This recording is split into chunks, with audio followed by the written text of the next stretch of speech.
ಒಂದ್ಸಲ ಕಲ್ಪನೆ ಕೊಡ್ತೀನಿ ನಿಮ್ಗೆ. ದೇಶ ಸ್ವಾತಂತ್ರ್ಯ ಆಗಿ 75 ವರ್ಷ ಏನಾಗಿತ್ತು, ಆ ಸಂದರ್ಭದೊಳಗೆ ದೇಶದ ಪ್ರಧಾನಿ ನರೇಂದ್ರ ಮೋದಿ ಕೆಂಪು ಕೋಟೆ ಮೇಲೆ ಭಾಷಣ ಮಾಡುವಾಗ ಹೇಳಿದ್ರು. ಏನು ಹೇಳಿದ್ರು ಅಂದ್ರೆ 75 ವರ್ಷ ಆಗ್ಯದ ನಮ್ಮ ದೇಶಕ್ಕೆ ಸ್ವಾತಂತ್ರ್ಯ ಸಿಕ್ಕ, ನಾವು ಶತಮಾನದ ಕಡೆಗೆ ಹೊಂಟಿವಿ. ಅಂದರೆ 2047ಕ್ಕೆ ದೇಶಕ್ಕೆ ಸ್ವಾತಂತ್ರ್ಯ ಸಿಕ್ಕ 100 ವರ್ಷ ಆಕೈತಿ. ಯಾವಾಗ? 2047. ಆ 2047ಕ್ಕೆ ದೇಶ ಹೆಂಗಿರ್ಬೇಕು ಅನ್ನೋದ್ರ ಬಗ್ಗೆ ಇವತ್ತಿಂದ ತಯಾರಿ ಚಾಲೂ ಮಾಡ್ರಿ ಅಂತ ಹೇಳಿದ್ರು. ಹೆಂಗೆ ನಾವು ನಮ್ಮ ಊರಾಗ ಜಾತ್ರೆ ಬತ್ತಂದ್ರೆ ಮನೆ ಕಸ ಹೊಡೆದ ಬಣ್ಣ ಹಚ್ಚಿ ಮನೆಯಾಗಿನ ಹಾಸಿಗೆ ಎಲ್ಲ ಒಕ್ಕೊಂದು ಹೊಸ ಅಂಗಿ ಹೊಲಿಸಿ ರೆಡಿ ಹಾಕಿಲ್ಲ. ಜಾತ್ರೆ ಬಂತಂದ್ರೆ ಯಾವ ಮದುವೆ ಬತ್ತಂದ್ರೆ ಹಂಗೆ ನಮ್ಮ ಮನ್ಯಾಗ ತಯಾರಿ ಆಕೈತಿಲ್ಲ, ಹಂಗೆ 100 ವರ್ಷ ಆಕೈತಿ ದೇಶಕ್ಕೆ ಸ್ವಾತಂತ್ರ್ಯ ಸಿಕ್ಕ. 100 ವರ್ಷದಾಗ ಹೆಂಗಿರ್ಬೇಕು ದೇಶ ಅನ್ನೋದ್ರ ಬಗ್ಗೆ ಕನಸು ಕಾಣ್ರಿ ಅಂತ ಹೇಳಿದ್ರು. ಆ ಕನಸು ಕಂಡ್ರೆ ಕೆಲಸ ಮಾಡಕ್ಕೆ ಸಾಧ್ಯತೆ ಅನ್ನುವಂಥ ಕಲ್ಪನೆ ಇಟ್ಕೊಂಡು ಆ ಕನಸು ಕಾಣ್ರಿ ಅಂತೇಳಿ ನಮ್ಮೊಳಗೆ ಒಂದು ಕನಸನ್ನು ಕೊಟ್ಟರು.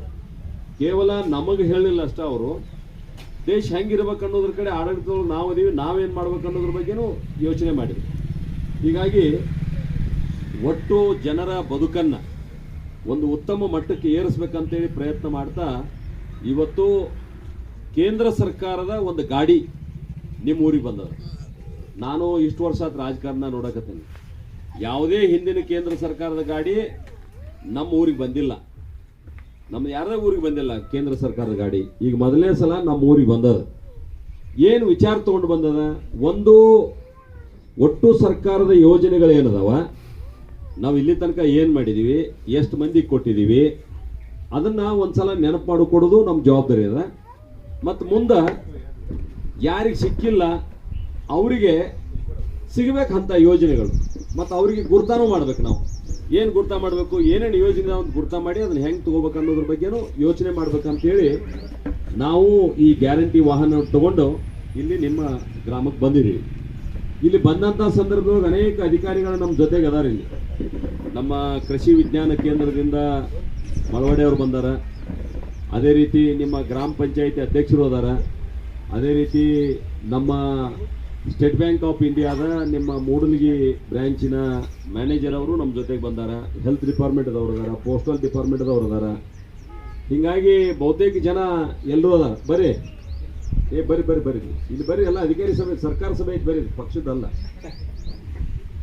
ಕೂಡ್ರಿ.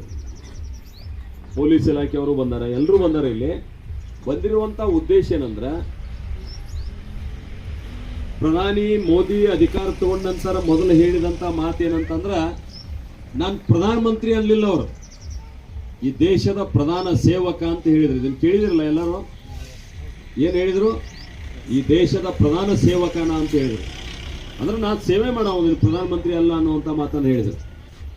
ಒಟ್ಟು ಈ ದೇಶದ ಆಡಳಿತ ವ್ಯವಸ್ಥೆ ಒಳಗೆ ನಾವು 5 ಸ್ಟೆಪ್ ಅಂದ್ರೆ 5 ಹಂತದ ಆಡಳಿತ ವ್ಯವಸ್ಥೆ ಅದ ನಮ್ದು. ಇಲ್ಲಿ ನಿಮ್ಮ ಗ್ರಾಮ ಪಂಚಾಯತಿ ಅಧ್ಯಕ್ಷರಿದ್ದಾರೆ, ಇವ್ರ ನೇತೃತ್ವದೊಳಗೆ ಇಲ್ಲಿ ಗ್ರಾಮದೊಳಗೆ ಗ್ರಾಮ ಪಂಚಾಯತಿ ಸದಸ್ಯರು ಇರ್ತಾರೆ.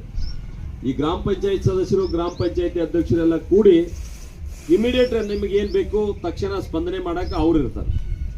ಅದನ್ನು ಮೀರಿ ನಮ್ಮ ವಿಷಯ ಏನಾದರೂ ತಾಲೂಕಾ ಮಟ್ಟಕ್ಕೆ ಹೋತಂತಂದ್ರೆ ನಾವು ತಾಲೂಕಾ ಪಂಚಾಯತ್ ಸದಸ್ಯರನ್ನ ಆಯ್ಕೆ ಮಾಡಿರ್ತೀವಿ, ಅವರು ಅಲ್ಲಿ ಒಬ್ಬರು ತಾಲೂಕಾ ಪಂಚಾಯತ್ ಅಧ್ಯಕ್ಷರನ್ನ ಆಯ್ಕೆ ಮಾಡಿರ್ತಾರೆ. ಅದನ್ನು ಮೀರಿ ನಮ್ಮ ವಿಷಯ ಏನಾದರೂ ಜಿಲ್ಲಾ ಮಟ್ಟದೊಳಗೆ ಇತ್ತಂತಂದ್ರೆ ನಾವು ಜಿಲ್ಲಾ ಪಂಚಾಯತ್ ಸದಸ್ಯರನ್ನ ಆಯ್ಕೆ ಮಾಡಿರ್ತೀವಿ, ನಾವು ಜಿಲ್ಲಾ ಪಂಚಾಯತ್ ಅಧ್ಯಕ್ಷರನ್ನು ಆಯ್ಕೆ ಮಾಡಿರ್ತೀವಿ. ಅದು 3ನೇ ಹಂತದ ವ್ಯವಸ್ಥೆ. ಅದನ್ನು ಮೀರಿ ನಮ್ಮ ಕೆಲಸ ರಾಜ್ಯ ಮಟ್ಟದೊಳಗೆ ಆಗಬೇಕು ಏನಾದರೂ ಅಂತಂದ್ರೆ ಅದಕ್ಕೆ ಒಬ್ಬ MLA ಆಯ್ಕೆ ಮಾಡಿರ್ತೀವಿ. ಆ ಎಲ್ಲ MLAಗಳು ಸೇರಿ ಮುಖ್ಯಮಂತ್ರಿನ ಆಯ್ಕೆ ಮಾಡಿರ್ತಾರೆ. ವಿಧಾನಸಭೆಯೊಳಗೆ ಅವರು ನಮ್ಮ ಸಮಸ್ಯೆ ಬಗೆಹರಿಸ್ತಾರೆ. ಅದನ್ನು ಮೀರಿ ಇನ್ನೊಂದು ಹಂತ ಎಲ್ಲಿ ಬಂತಂದ್ರೆ ರಾಷ್ಟ್ರ ಮಟ್ಟದೊಳಗೆ ಬಂತು, ಅಲ್ಲಿ ಲೋಕಸಭಾ ಸದಸ್ಯರನ್ನ ಆಯ್ಕೆ ಮಾಡಿರ್ತೀವಿ, ಅಲ್ಲಿ ಅವರು ಎಲ್ಲರೂ ಸೇರಿ ಪ್ರಧಾನಮಂತ್ರಿನ ಆಯ್ಕೆ ಮಾಡಿರ್ತಾರೆ. ಒಟ್ಟು 5 ಟೈರ್ ಸಿಸ್ಟಮ್ ಇದೆ ನಮ್ಮದು ಪ್ರಜಾಪ್ರಭುತ್ವ ವ್ಯವಸ್ಥೆ ಒಳಗೆ. 5 ಟೈರ್ ಸಿಸ್ಟಮ್ ಅದ. ಜನ ಇದನ್ನು ನಾವು ಅರ್ಥ ಮಾಡ್ಕೋಬೇಕು. ಗ್ರಾಮ ಪಂಚಾಯತಿ ಅವ್ರು ಏನು ಕೆಲಸ ಮಾಡಬೇಕು, ತಾಲೂಕಾ ಪಂಚಾಯತಿ ಅವ್ರು ಏನು ಕೆಲಸ ಮಾಡಬೇಕು, ಜಿಲ್ಲಾ ಪಂಚಾಯತಿ ಅವ್ರು ಏನು ಕೆಲಸ ಮಾಡಬೇಕು, MLA ಆದವ್ರು ಏನು ಕೆಲಸ ಮಾಡಬೇಕು, MP ಆದವ್ರು ಏನು ಕೆಲಸ ಮಾಡಬೇಕು ಅನ್ನುವಂಥದ್ದನ್ನು ಅರ್ಥ ಮಾಡ್ಕೋಬೇಕು ಆಯಾ ಹಂತದೊಳಗೆ. ಹಾಗಾಗಿ ಇವತ್ತು ಕೇಂದ್ರ ಸರ್ಕಾರದ ವತಿಯಿಂದ ನಾವು ಹಲವಾರು ಯೋಜನೆಗಳನ್ನು ಕೊಟ್ಟಿದ್ದೀವಿ. ಒಂದ್ಸಲ ನಿಮಗೆ ನೆನಪು ಮಾಡಬೇಕು, ಅನೇಕ ಜನ ಯೋಜನೆಯ ಲಾಭವನ್ನು ತಗೊಂಡಿದ್ದಾರೆ. ನನಗನ್ನಿಸ್ತದ ಹತ್ತತ್ರ ನಮ್ದೇನು ದೇಶದ 140 ಕೋಟಿ ಜನಸಂಖ್ಯೆ ಅದ, ಒಂದಿಲ್ಲ ಒಂದು ಕಾರಣದಿಂದ ಈ 140 ಕೋಟಿ ಜನನು ಒಂದಿಲ್ಲ ಒಂದು ಕಾರಣದಿಂದ ಕೇಂದ್ರ ಸರ್ಕಾರದ ಲಾಭವನ್ನ ಪಡ್ಕೊಂಡಿರ್ತಾರೆ, ಗೊತ್ತಿರೋದಿಲ್ಲ. ಈಗ ನಾನು ನಿಮ್ಗೆ ಹೇಳ್ಬೇಕಂತಂದ್ರ ಮೊನ್ನೆ ಕೊರೋನಾ ಬಂತು, ಕೆಲವು 2 ವರ್ಷ ಕೊರೋನಾ ನಮ್ಮನ್ನು ಕಾಡಿತ್ತು ಭಾಳ ದೊಡ್ಡ ಪ್ರಮಾಣದೊಳಗೆ. ನಿಮಗ ನೆನಪಿರ್ಲಿ, ಕೊರೋನಾ ಬಂದಂತ ಸಂದರ್ಭದೊಳಗ ಬಹುಶಃ ಈಗಿನ ಕಾಲಮಾನ ಘಟ್ಟದೊಳಗಿದ್ದಂತ ಯಾರು ಅಂತ ಘಟನೆಯನ್ನ ಕಾಣ್ಲಿಕ್ಕೂ ಸಾಧ್ಯ ಇಲ್ಲ, ಕೇಳಲಿಕ್ಕೂ ಸಾಧ್ಯ ಇಲ್ಲ. ನಾವು ಸ್ವತಃ ಅನುಭವಿಸಿದ್ವಿ. ಕೊರೋನಾ ಬಂದು ಎಷ್ಟು ಜನರ ಜೀವನವನ್ನ ಅಸ್ತವ್ಯಸ್ತ ಮಾಡಿತಂತಂದ್ರ ಇಡೀ ವ್ಯವಸ್ಥೆ ಒಂದ್ಸಲ ನಿಂತು ಬಿಡಿ. ಇಡೀ ವ್ಯವಸ್ಥೆ ನೀವು ನೆನಪು ಮಾಡ್ಕೊಡ್ರಿ. ಬಸ್ಗಳು ಬಂದವ, ನಮ್ಮೂರಿಗೆ ಬಸ್ ಬಂದಾಗಿದ್ದು ನಿಮ್ಗೆ ಅವಾಗ, ಟ್ರೈನ್ಗಳು ಬಂದದು, ವಿಮಾನಗಳು ಬಂದದು, ಅಂದ್ರೆ ಒಟ್ಟು ಸಾರಿಗೆ ವ್ಯವಸ್ಥೆ ನಿಂತು ಬಿಡ್ತಿಲ್ಲ. ಅದಾದ್ಮೇಲೆ ಶಾಲೆ ಕಾಲೇಜುಗಳೆಲ್ಲ ಸೂಟಿ ಕೊಟ್ಟು, ಇಂಡಸ್ಟ್ರಿಗಳೆಲ್ಲ ಬಂದದು, ಫ್ಯಾಕ್ಟ್ರಿಗಳೆಲ್ಲ ಬಂದದು, ಹೋಟೆಲ್ಗಳು ಬಂದದು, ಸಿನಿಮಾ ಉದ್ಯಮ ಬಂದಾತು, ಏನ್ ತಗೋರಿ ಎಲ್ಲ ಉದ್ಯಮ ಬಂದದು. ಆ ಕಾಲದೊಳಗೆ ನನ್ನ ನೆನಪದ, ಆಸ್ಪತ್ರೆಗೆ ಕೆಮ್ಮಿರು ನಮ್ಮ ಜನ ಹೋಗಿ ಆಸ್ಪತ್ರೆ ಮುಂದೆ ನಂಬರ್ ಹಚ್ತಿದ್ರು. ಒಂದು ಪೇಷಂಟ್ ಇಲ್ಲ, ಯಾವ ಇದ್ರೆ ಬರೀ ಕೋವಿಡ್ ಪೇಷಂಟ್ ಅಟ್ಟ ಇತ್ತು. ಯಾರು ಕೆಮ್ಮಿನವರು ಇಲ್ಲ, ಯಾರು ನೆಗಡಿ ಅವರು ಇಲ್ಲ, ಯಾರು ಜ್ವರ ಬಂದವತ್ತು ಹೋಗಿಲ್ಲ, ಯಾವ ಆಪರೇಷನ್ ಮಾಡಿಸ್ಕೊಂಡವ್ರು ಇಲ್ಲ. ಆ ಅವಧಿಯೊಳಗೆ ಯಾರು ಆಪರೇಷನ್ ಹೋಗಿದ್ರೆ ಮತ್ತೆ ಇಲ್ರಿ ಆಪರೇಷನ್ ಹೇಳ ಡಾಕ್ಟರ್ ಈಗ ಹೋಗಿ ಮಾಡಿಸ್ಕೋತ ಯಾರು ಹೋಗಿಲ್ಲ, ಗಪ್ ಮುಚ್ಕೊಂಡು ಮನ್ಯಾಗ ಇದ್ರಿ ಎಲ್ಲರೂ. ಅಂದ್ರೆ ಇಡೀ ವ್ಯವಸ್ಥೆ ಒಂದ್ಸಲ ನಿಂತು ಬಿಡಿ. ಅಪ್ಪ ದವಾಖಾನೆಯಾಗಿದ್ರ ಮಗ ನೋಡಕ್ ಹೋಗಿಲ್ಲ, ನನಗೇನ್ರಿ ಹೆಚ್ಚು ಕಡಿಮೆ ಆಗಿತ್ತು ಅಂತೇಳಿ. ಅವು ದೊನೆಯಕ್ಕೆ ದವಾಖಾನೆಯಾಗಿದ್ರ ಮಗಳು ಹೋಗಿಲ್ಲ, ಸೊಸಿ ಅಂತೂ ಹೋಗೋದು ಭಾಳ ದೂರ ಉಳಿತು. ಈ ವ್ಯವಸ್ಥೆ ಒಂದ್ಸಲ ನಿಂತು ಬಿಡ್ತು, ಇಡೀ ಜಗತ್ತಿನ ವ್ಯವಸ್ಥೆ. ಆದ್ರ ಮೋದಿ ಅವರು ಯೋಚನೆ ಮಾಡಿದ್ರು, ನನ್ನ ದೇಶದ ಜನ ಹಣ ಬೇಕಾದಷ್ಟು ಖರ್ಚಾಗಲಿ, ಹಣ ನಾವು ವಾಪಸ್ ಗಳಿಸಬಹುದು, ಆದ್ರೆ ಜೀವ ಹೋದ್ರೆ ವಾಪಸ್ ಬರುವುದಿಲ್ಲ ಅಂತ ಹೇಳಿ ಸ್ವತಃ ಮೋದಿ ಅವರು ದೇಶದ 3-4 ಕಡೆ ಅಡ್ಡಾಡಿದ್ರು. ವಿಜ್ಞಾನಿಗಳಿಗೆ ವಿನಂತಿ ಮಾಡಿದ್ರು, ನಾನು ದುಡ್ಡು ಕೊಡ್ತೀನಿ ನಿಮ್ಗೆ, ನಮ್ಮ ದೇಶದ ಜನ ಕಷ್ಟದ ಸಂದರ್ಭದೊಳಗದಾರ, ಅವ್ರೆಲ್ರಿಗೂ ವ್ಯಾಕ್ಸಿನ್ ಕಂಡುಹಿಡೀರಿ, ತಕ್ಷಣ ಅವ್ರಿಗೆ ಏನಾದ್ರು ನಾವು ಸಹಾಯ ಮಾಡೋಣ ಅಂತ ಹೇಳಿ ವಿಜ್ಞಾನಿಗಳಿಗೆ ವಿನಂತಿ ಮಾಡಿದಾಗ, ನಮ್ಮ ದೇಶದ ವಿಜ್ಞಾನಿಗಳು ಯಾವ ಜಗತ್ತಿನೊಳಗೆ ಯಾರಿಗೂ ಕಡಿಮೆ ಇಲ್ಲ.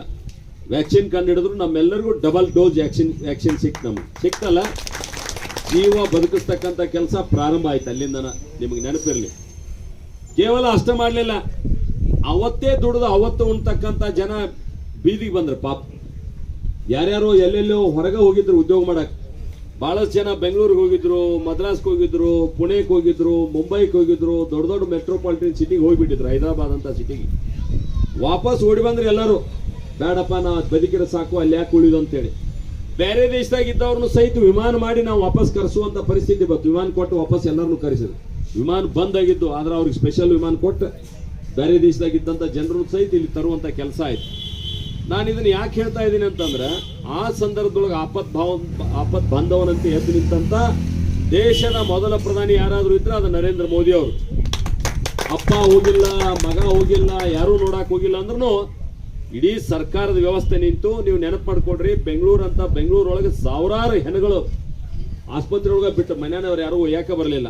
ಯಾಕಂದ್ರೆ ಕರೋನಾ ಬಂದದ, ಅವ್ನು ಕರೋನಾಗಿ ಸತ್ತಾನ, ನಾವು ಹೋಗಿ ಕರೋನಾಗಿ ನಾವ್ಯಾಕೆ ಸಾಯ್ಬೇಕು, ಸರ್ಕಾರ ಮನ್ ಕೊಡ್ಲಿ ಅಂತ ಹೇಳಿ ಫೋನ್ ಮಾಡಿ ದವಾಖಾನೆಯವ್ರಿಗೆ ಹೇಳಿಬಿಟ್ರು. ನಾನೇನು ಕಟ್ಟಕತೆ ಹೇಳಕತ್ತಿಲ್ಲ, ಮತ್ತೆ ನೀವು ಟಿವಿ ನೋಡಿದ್ರಿ, ಪೇಪರ್ ನೋಡಿದ್ರಿ. ಆ ಟೈಮ್ನಾಗ ಆಪತ್ ಬಂದವ ಯಾರಾಯ್ತು? ಕೇಂದ್ರ ಸರ್ಕಾರ ಆಯ್ತಿದೆ, ನೆನ್ಪಿಟ್ಕೊಡ್ರಿ. ಇವರು ಯೋಚನೆ ಮಾಡಿದ್ರು, ಅವತ್ತ ದುಡಿದು ಅವತ್ತ ಉಣ್ಣುವಂತ ಮಂದಿಗೆ ಇದರಿಂದ ತೊಂದರೆ ಆಕೈತೆ ಅಂತ ಹೇಳಿ ತಕ್ಷಣ ಅವ್ರು ನಿರ್ಣಯ ಮಾಡಿದ್ರು. ರೇಷನ್ ಕೊಡ್ತಿದ್ರು ಮೊದಲು, ಆದ್ರೆ ರೇಟ್ ಇತ್ತು, ಅದಕ್ಕೆ ಕಡಿಮೆ ರೇಟ್ನಾಗ ಕೊಡ್ತಿದ್ರು. ಘೋಷಣೆ ಮಾಡಿದ್ರು, ನಾವು ಉಚಿತವಾಗಿ ಕೊಡ್ತೀವಿ ಈ ಕೊರೋನಾ ಹೋಗುತ್ತಕ ಅಂತೇಳಿ. ಕೊರೋನಾ ಹೋಗುತ್ತಕ ಅಷ್ಟ ಕೊಡ್ಲಿಲ್ಲ, ಇವತ್ತಿನ ತನಕ ಮುಂದುವರೆದ. ಇವತ್ತಿಗೂ ನಿಮ್ಗೆ ₹1 ತಗೋತಾ ಇಲ್ಲ. ತಲಾ 5 kg ಅಂತೆ, ಒಂದು ಕುಟುಂಬದಾಗ ಎಷ್ಟು ಬೇಕಾದಷ್ಟು ಮಂದಿ ಇರಲಿ 5 kg ಹಂಗೆ ಎಲ್ಲರಿಗೂ ಅಕ್ಕಿ ಕೊಡ್ತಕ್ಕಂಥ ಯೋಜನೆ ಗರೀಬ್ ಕಲ್ಯಾಣ ಅನ್ನ ಯೋಜನೆ ಅಂತಕ್ಕಂಥದ್ದನ್ನು ಕೊಟ್ಟಿರುವಂತದ್ದು ಇವತ್ತು ನಮ್ಮ ಸರ್ಕಾರ, ಅಟಲ್ ಬಿಹಾರಿ ನರೇಂದ್ರ ಮೋದಿ ಅವರ ಸರ್ಕಾರ ಅನ್ನುವಂಥದ್ದು ನೀವು ಗಮನ ಇಟ್ಕೋಬೇಕಾಗ್ತದೆ. ನಾವು ನೋಡಿದೆವು, ಇಲೆಕ್ಷನ್ಗಿಂತ ಮೊನ್ನೆ ಹೇಳಿದ್ರು ಕೆಲವು ಮಂದಿ, ಏನಿಲ್ಲ ನಮ್ಮನ್ನು ತೊಗೊಂಬರ್ರಿ, ನಾವು ಅನ್ನ ಭಾಗ್ಯ ಕೆಳಗೆ 10 ಕಿಲೋ ಕೊಡ್ತು ಅಂತ ಹೇಳ್ರು. 1 ಕಿಲೋನು ಕೊಡೋಕ್ಕಾಗಿಲ್ಲ ಇವತ್ತಿನ ತನಕ. ಆದ್ರೆ ₹1 ಕಡಿಮೆ ಇಲ್ಲದ ನಿಮ್ಮ ಮನೆ ಬಾಗಿಲು ತಕ್ಕ ತಂದು ಕೊಡ್ತಕ್ಕಂಥ ಯೋಜನೆ ಕಳೆದ 3 ವರ್ಷದಿಂದ ಚಾಲೂ ಅದ. ಇನ್ನೂ 5 ವರ್ಷ ತನಕ ನಾವು ಕೊಡ್ತೀವಿ ಅಂತೇಳಿ ಮಾನ್ಯ ಪ್ರಧಾನಮಂತ್ರಿ ವಾಗ್ದಾನ ಮಾಡಿದ್ದಾರೆ. ಇದು ಕೇಂದ್ರ ಸರ್ಕಾರದ ಯೋಜನೆ. ಇದನ್ನ ನಾನು ನಿಮಗೆ ನೆನಪು ಮಾಡಿಕೊಡ್ಲಿಕ್ಕೆ ಬಂದಿದ್ದೀನಿ. ನನಗ ನೆನಪದ, ನಾವು ಶಾಲೆಗೆ ಹೋಗುವಂತ ಸಂದರ್ಭದೊಳಗೆ ಇಲ್ಲಿ ಹಿರಿಯರಿದ್ದವ್ರು ನಿಮಗೂ ಗೊತ್ತಿರ್ಬೋದು, ಮನೆಗೆ 4 ಕೊಡ ನೀರು ಹಾಕಿ ಹೋಗೋದಿತ್ತು. ಅವಾಗ ಯಾರು ಹೋಗೋರು ಹೆಗಲ ಮೇಲಾರ ಹೊತ್ಕೊಂಬರ್ಲಿ, ಸೈಕಲ್ ಮೇಲ್ರೆ ಹಾಕೊಂಡು ಹೋಗ್ಲಿ, ಮನೆಗೆ 4 ಕೊಡ ನೀರು ಹಾಕಿ ಹೋಗೋದಿತ್ತು. ಹೊತ್ತರ್ತಿರಲಿ ನೀರು, ಮತ್ತೆ ಹಳದಿಂದನೋ ಬಾವಿಂದನೋ ಹೆಂಗೋ ಮಾಡಿ ಒಟ್ಟು ನೀರು ತರೋದೇ ಇತ್ತು. ಆಮೇಲೆ ಹೆಣ್ಮಕ್ಳಂತೂ ಡಬಲ್ ಕೂಡ ಹೊತ್ಕೊಂಡು ತೊಗೊಂಡ್ಬರ್ತಿದ್ರು ಅವ್ರು. ಪಾಪ ಕಠಿಣ ಪರಿಸ್ಥಿತಿ ಇತ್ತು. ಆದ್ರೆ ಇವತ್ತು ಹರ್ ಘರ್ ನಲ್ ಸೆ ಜಲ್ ಜಲ್ ಜೀವನ್ ಮಿಷನ್ ಕೆಳಗಡೆ ಪ್ರತಿಯೊಂದು ಮನೆಗೂ ನಳದ ಮುಖಾಂತರ ನೀರಿನ ಪೂರೈಕೆ ಮಾಡತಕ್ಕಂಥದ್ದಕ್ಕೆ ಏನಾದರೂ ದುಡ್ಡು ಕೊಟ್ಟಿದ್ರೆ ಅದು ಕೇಂದ್ರ ಸರ್ಕಾರ ನಮ್ಮ ಯೋಜನೆ ಜಲ್ ಜೀವನ್ ಮಿಷನ್ ಕೆಳಗಡೆ ನಿಮ್ಮೆಲ್ಲರ ಮನೆಗೂ ನೀರು ಬರ್ತಾ ಇದಾವೆ ಮತ್ತಿದು ಏನ್ ಬೇರೆ ಹೇಳಕತ್ತೀವಿ ನಾವು ನೀರು ಬರ್ತಾ ಇದಾವೆ. ನಾವು ಇನ್ನೊಂದು ನೆನಪು ಮಾಡ್ಕೊಳ್ಬೇಕು, ನಮ್ಮ ಹೆಣ್ಮಕ್ಳಿಗೆ ಗ್ಯಾಸ್ ಏಜೆನ್ಸಿ ಅವ್ರು ಬಂದಿರಿ ಯಾರು ಇಲ್ಲಿ? ಹಾ, ಯಾವ ಏಜೆನ್ಸಿ ನಿಮ್ದು? ಶಿವಮ್ ಗೋಕಾಕ್ದಿಂದ ಗ್ಯಾಸ್ ಏಜೆನ್ಸಿ ಅವರು ಬಂದಾರ. ಮೊದಲು ಗ್ಯಾಸ್ ಏಜೆನ್ಸಿನ ಹೆಂಗಿತ್ತು ಪರಿಸ್ಥಿತಿ ಅಂದ್ರೆ ನನಗೆ ನೆನಪದ, ನಾನು ಒಬ್ಬ MP ಗೆ ವಸೀಲಿ ಹಚ್ಚಿ ಅವ್ರ ಕಡೆಯಿಂದ ಪತ್ರ ತಗೊಂಡು ಆಮೇಲೆ ಗ್ಯಾಸ್ ಏಜೆನ್ಸಿಗೆ ಹೋಗಿ ನಂಬರ್ ಹಚ್ಚಿ 6 ತಿಂಗಳ ನಂತರ ನನಗೆ ಗ್ಯಾಸ್ ಕನೆಕ್ಷನ್ ಕೊಟ್ಟಿದ್ರು. ಅವಾಗ ಹಂಗಿತ್ತು ಪರಿಸ್ಥಿತಿ. ಬರೀ ಗ್ಯಾಸ್ ಅಷ್ಟೇ ಅಲ್ಲ, BSNL ಸಿಮ್ ತಗೋಬೇಕಾದ್ರೂ ನಾವು ನಂಬರ್ ಹಚ್ಬೇಕಾಗಿತ್ತು. ನಾನು BSNL ಅಡ್ವೈಸರಿ ಕಮಿಟಿ ಮೆಂಬರ್ ಇದ್ದಾಗ ನನಗ ವಸೀಲಿ ಹೆಚ್ಚಿತ್ತು ಮಂದಿ, ಸಿಮ್ ಕೊಡಿಸ್ರಿ. ಒಂದು ಕಾಲಕ್ಕೆ ಸಿಮ್ ಸಿಗ್ತಿರ್ಕಿಲ್ಲ. ಆದ್ರೆ ಇವತ್ತು ನಾವು ಉಜ್ವಲ ಯೋಜನೆ ಕೆಳಗಡೆ ದೇಶದ 10 ಕೋಟಿ ಜನರಿಗೆ ಉಚಿತವಾಗಿ ಫ್ರೀ ಆಫ್ ಕನೆಕ್ಷನ್ ಕೊಟ್ಟಿದ್ದೀವಿ. ಮತ್ತೆ ರೇಟು ಕಡಿಮೆ ಅದ. ಮುಂದಿನ ದಿವಸ ನೀವು ತಗೋದಾದ್ರೆ 925 ರೂಪಾಯಿ ಒಂದು ಗ್ಯಾಸಿನ ಬೆಲೆ ಅದ ಇವತ್ತು.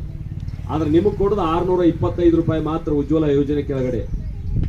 ನಾನು ನೆನಪು ಮಾಡ್ಕೊಡ್ರಿ, ನಮ್ಮ ಹೆಣ್ಮಕ್ಳ ಪಾಪ ಅಡಿಗೆ ಮಾಡ್ಬೇಕಂತ ಅಂದ್ರ ಮನಿ ಎಲ್ಲ ಹೊಗೆ ಹಿಡಿದು ಬಿಡ್ತೈತಿ. ಜಾತ್ರೆ ಬರ್ತಂದ್ರೆ ಮನಿ ಬಣ್ಣ ಹಚ್ಕೋದು ಸಮಸ್ಯೆ ಆಗಿಬಿಡ್ತೈತಿ. ಯಾಕಂದ್ರೆ ಮನಿ ಹೊಗೆ ಹಿಡಿದು ಎಲ್ಲ ಕರಗಾಗಿ ಬಿಡ್ತೈತಿ, ಬಾಂಡಿ ಎಲ್ಲ ಹೊಲಸಾಗಿ ಬಿಡ್ತಿದ್ವು. ಅದನ್ನ ತಿಕ್ಕಬೇಕಂದ್ರೆ ಭಾಳ ಸಮಸ್ಯೆ ಆಗಿತ್ತು ಅವ್ರಿಗೆ ಪಾಪ. ಅವ್ರು ಅಡಿಗೆ ಮಾಡ್ಬೇಕಂದ್ರೆ ಕಣ್ಣಾಗ ನೀರು ಬರ್ತಿದ್ದು. ಎಲ್ಲ ಶ್ವಾಸಕೋಶದಾಗೂ ಆ ಹುಗಿ ಹೋಗಿ ಹೆಣ್ಮಕ್ಳ ಆರೋಗ್ಯ ಕೂಡ ಕೆಡ್ತಿತ್ತು. ಇವತ್ತು ನಿಮ್ಮ ಬಾಂಡಿಗೆ ಏನೂ ದಕ್ಕಿಲ್ಲ, ನಿಮ್ಮ ಮನ್ಯಾಗ ಹುಗಿ ಇಡಂಗಿಲ್ಲ, ನಿಮಗೂ ಏನು ತ್ರಾಸಿಲ್ಲ. ಮತ್ತು ಅಡಿಗೆ ಒಲಿ ಮೇಲೆ ಮಾಡೋದಕ್ಕಿಂತ ಇದು ಫಾಸ್ಟ್ ಆಗೈತೆ ಅಡಿಗೆ. ಲಗುಟ್ ನೀವು ಮನೆ ಯಜಮಾನ್ರಿಗೆ ಸಮಾಧಾನ ಮಾಡಿ ಏನು ಬೇಕಾದ್ ಮಾಡಿಕೊಡ್ಬೋದು. ಬೆರ್ಸೊತ್ತು ಬಂದ್ರು ನೀವು ಕೆಲಸ ಮಾಡ್ಬೋದು ಗ್ಯಾಸ್ ಮೇಲೆ. ಆ ರೀತಿಯಾದಂಥ ಒಂದು ವ್ಯವಸ್ಥೆಯನ್ನು ಯಾರು ಮಾಡಿದ್ರು ಅಂದ್ರೆ ನರೇಂದ್ರ ಮೋದಿ ಅವ್ರು ಮಾಡಿದ್ರು.